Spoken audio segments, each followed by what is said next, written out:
ওয়াল্লাহি ওয়াল্লাহি আল্লাহর কসম করে বলছি বন্ধু, আমার যে মসজিদটা আমি করেছি, আমার গ্রামের মানুষ যদি আরো একবার এই পৃথিবীতে জন্ম হয়ে আসে, তারপরেও তারা এই মসজিদ বানানো সম্ভব হবে না। ঠিক কিনা বলো বন্ধুরে? আমার যদি সুযোগ হয়, আমার এই মেম্বার সাহেবকে নিয়ে ঘুরে যেয়ে দেখে আসবেন, একেবারে প্রত্যন্ত অঞ্চল, বর্ডার অঞ্চল, মানুষ আমার মসজিদ দেখতে একটা নজর চায়। সবচেয়ে বড় মজার খবর হলো A to Z কমপ্লিট করে ফেলেছি মাত্র 5 মাসে। এক টানা বিদ্যুৎ গতিতে কাজ চলেছে বন্ধু। 5 মাসে মসজিদ কমপ্লিট করেছি। আগে পাঞ্জেখানা হতো, মাটির ঘর ভেঙে পড়ে যায়, জীর্ণ শীর্ণ।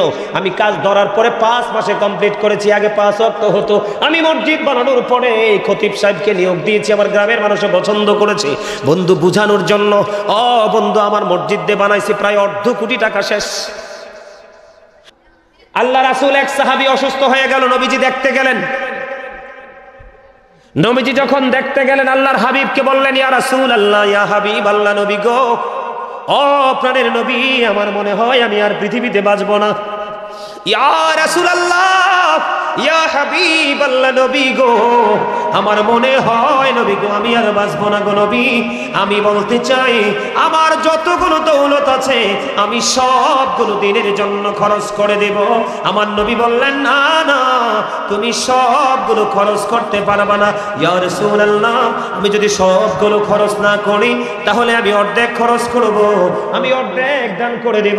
আমার নবীজি বললেন, না না, তুমি অর্ধেকও দান করো না। ইয়া রাসূলুল্লাহ, তারপরে আমি বলবো, আমি যদি পুরাটা দিতে না পারি, অর্ধেক দিতে না পারি, আমি 1/3 দান করে দেব। তার মানে 3 ভাগের 1 ভাগ দান করে দেব। আমার নবী বললেন, তুমি এটা করতে পারো। এই নিয়ে কি কমু আছে? আকমাল খারাও, দাঁড়াও। এই যে দেখেন, আমি আপনাদেরকে বুঝাই, আপনারা তো আলেমদেরকে নিয়ে কমেন্টস করেন, আপনারা না, মানে আপনারা বলতে কিছু লোক আছে না দুষ্ট। এই যে দেখছেন, ও এবছর কামেল কমপ্লিট করছে না, এবছর এবার কামেল ফাইনাল ইয়ারে আছে।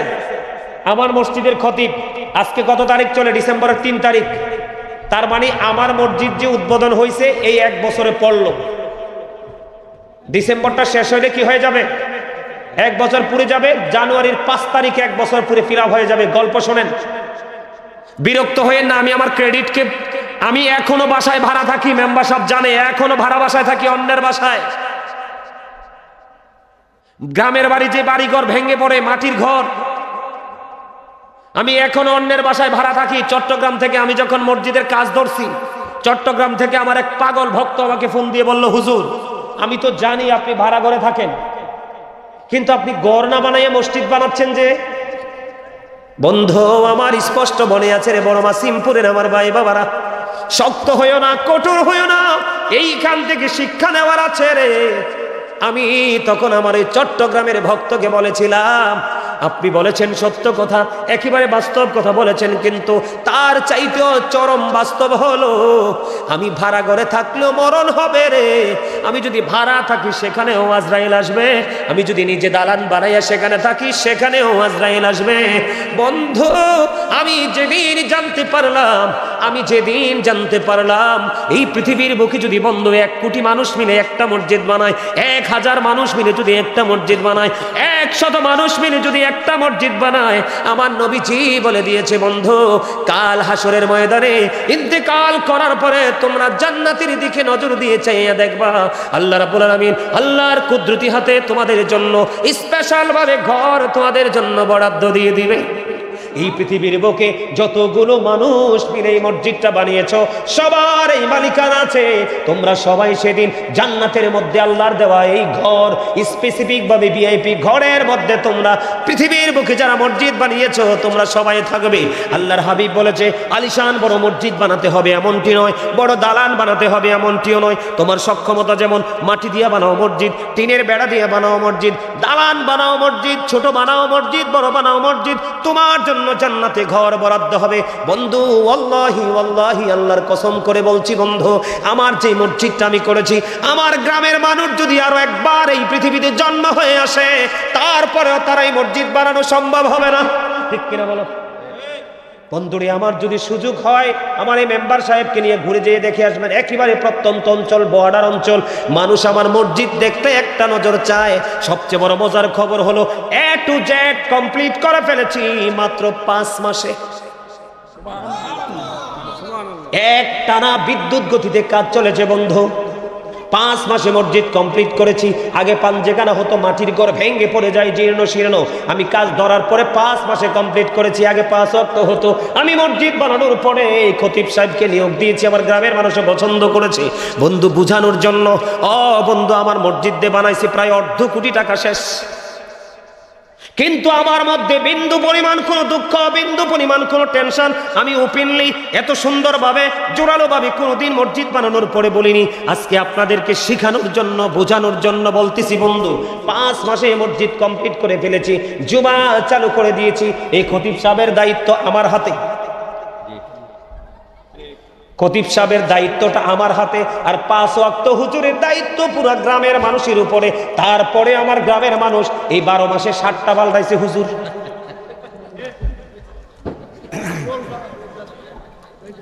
কথাটা বুঝতে পারছেন না আমার কথাটা? আমি আপনাদেরকে প্রমাণ দিই, আপনারা শুধু দেখেন। আমি আপনাদেরকে ভালোবেসে এসেছি, এই ভালোবাসা নিয়ে যেন যেতে পারি কাল হাসরের দিন। এই প্রেমের বাগানে যেন আল্লাহ আপনারা আমার একসাথে দিদার করায়। সকলে বলেন আমিন। আমিনের লক্ষণ তো উইক। আমিনটাকে উইক উইক লাগে। এই আমার দিকে তাকান, আমি কোরআন শরীফ একটু পড়ি। বিসমিল্লাহির রহমানির রহিম।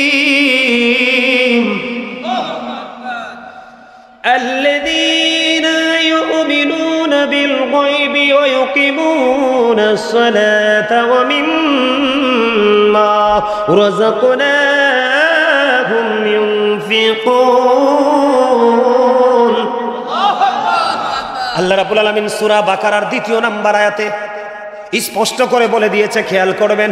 আমি আমার মাসিমপুরের আমার মা, আমি শুনতে পেয়েছি জেবেল মেম্বার আমাকে বারবার বলেছে, হুজুর আপনাকে সবচেয়ে বেশি ভালোবাসে আপনার মায়েরা, বোনেরা।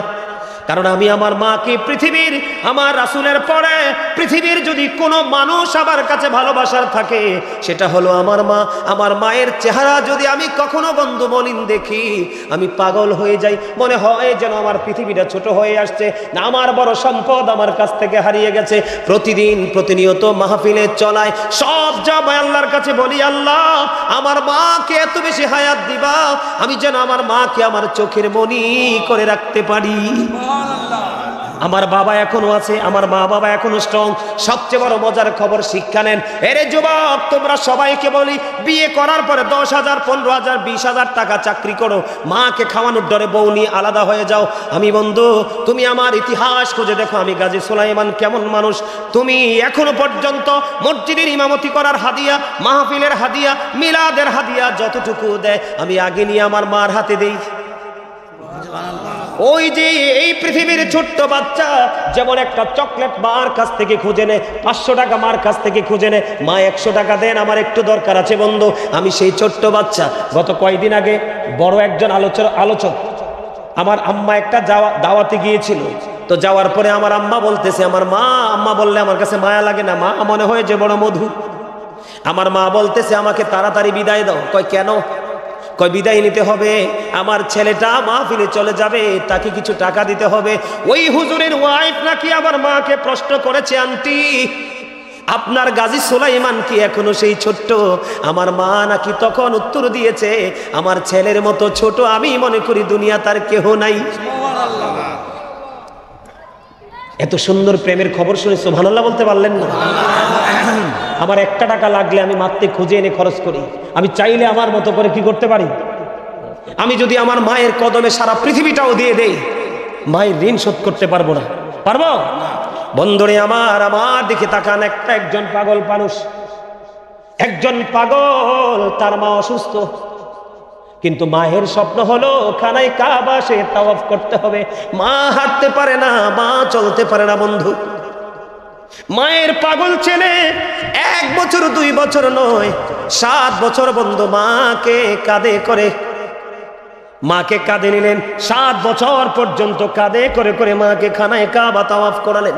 খানায় কাবা তাওয়াফ করানোর পরে সাদিকুত তাইয়ার নামে কাবেদকে প্রশ্ন করলেন, আপনি বলে দেন গো, আমি 7 বছর পর্যন্ত মাকে কাঁধে করে খানায় কাবা আমি তাওয়াফ করিয়েছি গো, আপনি বলে দেন আমার মায়ের দুধের ঋণ শোধ হয়েছিনি? সাদিকুত তাইয়ার একটা ডাক দিয়ে বলে, আরে পাগল, মা শব্দটা এত মধুময়, ওরে পাগল, কোনো কিছু দিয়ে মায়ের ঋণ শোধ করতে পারবা না। যেই সন্তানটা মায়ের পাগল, এখনো পর্যন্ত মা নাই, ঘরে গিয়ে মায়ের নুরানি চেহারা দেখে না, সে বুঝে রে পৃথিবীতে তার মতো অসহায় কেউ নাই। বন্ধু, তোমরা মনে করো পৃথিবীর সব জায়গায় সুখ, আমি মনে করি আমার মায়ের ছোট্ট আঁচলটা পৃথিবীর সব কিছুর চাইতে বড়, আর এই আঁচলের মধ্যে আছে আমার জন্য শ্রেষ্ঠ শান্তি। সাদিকুত তাইয়ার একটা উত্তর দিয়ে দিলেন, তুমি 7 বছর মাকে কাঁধে করে খানায় কাবা তাওয়াফ করিয়েছ, 50 বছর, 50,000 বছর যদি তোমার হায়াত হয়, 50 বছর যদি তোমার হায়াত হয়, তুমি যদি এই 50,000 বছর যদি তুমি তোমার মাকে কাঁধে করে ঘোরাও, ওই যে গভীর রজনীতে মা দুঃখিনী প্রস্রাবের মধ্যে শুয়ে আছে, সন্তানটা মায়ের স্তন চেপে চেপে দুধ টানে, সন্তানের কষ্ট হবে বলে মা সন্তানকে ডিস্টার্ব করে নাই। সাদিকুত তাইয়ার বলেছে, 50,000 বছর যদি তুমি হায়াত পাও, একটি নিঝুম রাত্রিতে মায়ের যে স্তন চেপে ধরে দুধ পান করেছ, ওই একটা রাত্রির দুধ পানের ঋণ তুমি শোধ করতে পারবা না।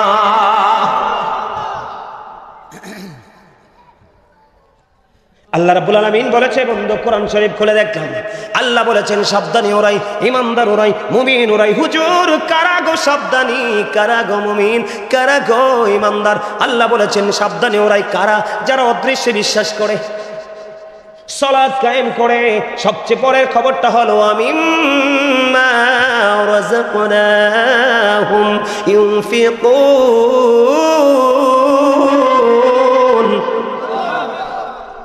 আল্লাহ রাব্বুল আলামিন আপনাকে আমাকে যে সম্পদ দিয়েছে, দৌলত দিয়েছে, তা থেকে যে দান করে। কোথায় বুঝতে পারছেন? আপনি বিশ্বাসও করতে হবে, নামাজও পড়তে হবে। আল্লাহ যে আপনাকে আমাকে দৌলত দিয়েছে, তা থেকে আপনি যেন না মরেন, অসুবিধা না করে দানও করতে হবে, তাহলেই আপনি হবেন টেকসই ইমানদার। আমাদের দেশে কি কোটিপতি নাই? কি হুজুর, আপনি যে জুমার নামাজ পড়েন, আমার এলাকায় বিল্ডিং নাই? কত নান্দনিক বিল্ডিং জানেননি, কিন্তু 5,000 টাকা মসজিদে লাগে নাই। আফসোস, মসজিদ তো হয়ে গেছে, চাইলেও কি আগামী দিনে আর এই মসজিদের ইট লাগানো সম্ভব? আগামী 100 বছর আর মসজিদ লাগবে না, কারণ দোতলা ফাউন্ডেশন দিয়েছে, দোতলায় আমার এলাকায় এনাফ। মিনিমাম 50 বছর লাগবে না, তাদের কপাল পোড়ানা। আমার কথা কয় না? আমি আপনাকে বলি, ওই যে নবীজি অসুস্থ সাহাবীকে দেখতে গেলেন, সবটা দান করতে বললেন, নবী বললেন না। অর্ধেক দান করতে বললেন, নবী বললেন না। 3 ভাগের 1 ভাগের কথা বলাতে আমার নবী রাজি হলো। হুজুর কেন গো? আমার নবী বলে দিয়েছেন, তুমি এমন অবস্থায় তোমার সন্তানকে পৃথিবীতে রাইখা যায়ও না যে তুমি চলে যাওয়ার পরে তোমার সন্তান কারো কাছে হাত পাততে হয়। ইনসাফ, মাধুর্য, স্মার্টনেস। দেখছেন নি ইসলাম কত সুন্দর? রাসূল কি চাইলে বলতে পারতো না? সুবহানাল্লাহ বলেন না আরো জোরে। আব্দুল্লাহ ইবনে মাসউদ রাদিয়াল্লাহু তাআলা আনহু থেকে হাদিস কানা বর্ণিত, আপনার আমার প্রাণের নবী আমার দিকে তাকান, সাহাবায়ে কেরামদেরকে ডেকে বললেন, তোমাদের মধ্যে এমন কি কেউ আছো নিজের সম্পদের চাইতে অন্যের সম্পদ ওয়ারিসের সম্পদ পছন্দ করো? এবার বন্ধু সাহাবীরা বললেন, ইয়া রাসূলুল্লাহ, ইয়া হাবিবাল্লাহ, নবী গো, আমাদের মধ্যে এমন কেহ নাই যে নিজের সম্পদের চাইতে ওয়ারিসের সম্পদ বেশি পছন্দ করে। আল্লাহর হাবিব আবার একটা ডাক দিয়ে বললেন, বন্ধু, ইন্তেকাল করার আগে, মৃত্যুবরণ করার আগে তোমরা আল্লাহর সন্তুষ্টির জন্য যেগুলো দান করে যাও, এগুলো সব হলো তোমার নিজের সম্পদ। আর এই পৃথিবীতে তুমি সন্তানের জন্য যা রেখে যাবে, এগুলো সবগুলো হলো তোমার ওয়ারিসের সম্পদ। যদিও সোনা গয়না, টাকা পয়সা, বাড়ি গুড়ি সব কিছু তুমি অর্জন করেছো, কিন্তু তুমি মৃত্যুবরণ করার পরে এগুলাতে আর মালিকানা খাটাইতে পারবা না। দেখছেন নি কি গুরুত্বপূর্ণ কথা রাসূল বলেছেন? তার মানে কি? মানে হলো আপনি সন্তানের জন্য রেখে যাবেন, নিজের ভবিষ্যতের জন্য রেখে যাবেন। এটা হলো বুদ্ধিমানের কাজ। এখন আমি আপনাদেরকে বলি, সর্বপ্রথম আল্লাহর ঘরের জন্য সর্বপ্রথম দাঁড়ান। আপনাদের তৌফিক অনুযায়ী সবাইকে বলবো, যে যা পারেন, এখানে জোর জবরদস্তি নাই। সর্বপ্রথম সরকার